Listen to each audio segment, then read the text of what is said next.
25 লক্ষ টাকা এখানে আমরা ছাত্রলীগের ছেলেমেয়েদের নিয়ে আমরা ভাগ করে নিয়ে নিচ্ছি।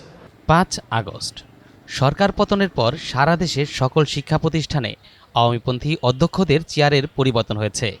তবে আনন্দমোহন কলেজ তার ব্যতিক্রম বলেই দাবি উঠেছে। এখানেই শেষ নয়, ওই আওয়ামীপন্থী অধ্যক্ষকে অপসারণের দাবি উঠেছে।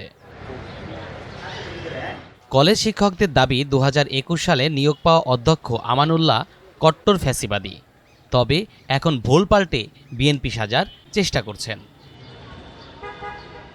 আরও অভিযোগ রয়েছে 17 জুলাই 2024 তারিখে আন্দোলন চলাকালে যখন শিক্ষার্থীদের উপর ছাত্রলীগের হামলা হয়, ঠিক সেদিনও ছাত্রলীগের ভূয়সী প্রশংসা করে বক্তব্য রেখেছিলেন আনন্দমোহন কলেজের অধ্যক্ষ অধ্যাপক আমানুল্লাহ।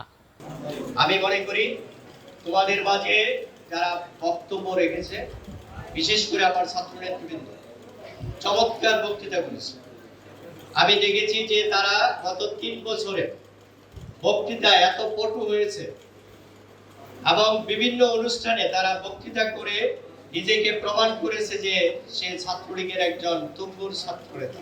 শিক্ষক ও শিক্ষার্থীরা বলছেন 2021 সালে নিয়োগ পাওয়ার পরপরই গুঞ্জন উঠেছিল সাবেক শিক্ষামন্ত্রী দীপুমণিকে 20 লাখ টাকা দিয়ে অধ্যক্ষের পদ বাগিয়ে নিয়েছেন এই অধ্যক্ষ।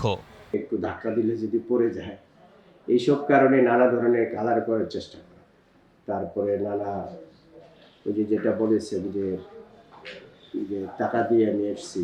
ব্যক্তিগত দ্বন্দ্বের কারণে ভাইস প্রিন্সিপালকে রুমে তালা দিয়ে রেখেছিলেন বলেও অভিযোগ উঠেছে এই অধ্যক্ষের বিরুদ্ধে।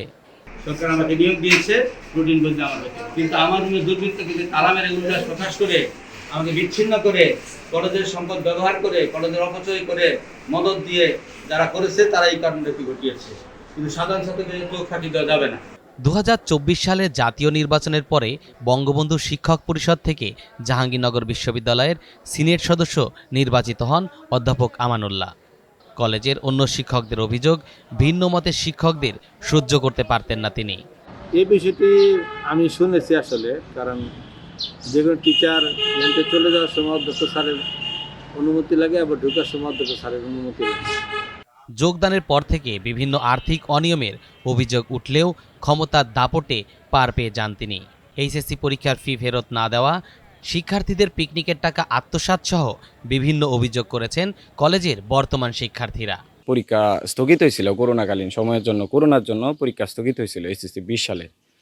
ওই সময় সকল প্রতিষ্ঠানে ফর্ম ফিল আপের টাকা ব্যাক দেওয়া হয়েছিল, কিন্তু আমাদের প্রতিষ্ঠানে আনন্দমোহন কলেজের এই আমাদের বড় ভাইরা কেউ টাকাই ব্যাক পায় নাই। আমাদের যে 5 আগস্টের যে ঐতিহাসিক গণঅভ্যুত্থানের মাধ্যমে সরকার পতন হয়েছে, এর আগ মুহূর্তে যতগুলো ছাত্রলীগের কর্মকাণ্ড ছিল সকলগুলোতে তিনি সক্রিয় ভূমিকা পালন করেছেন।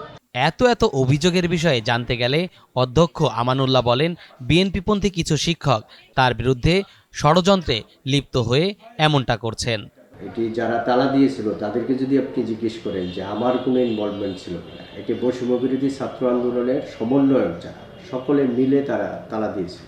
আর ভূয়সী প্রশংসায় সেটি কোনো বিষয় না। আমি ছাত্রদেরকে শান্ত থাকতে বলেছি।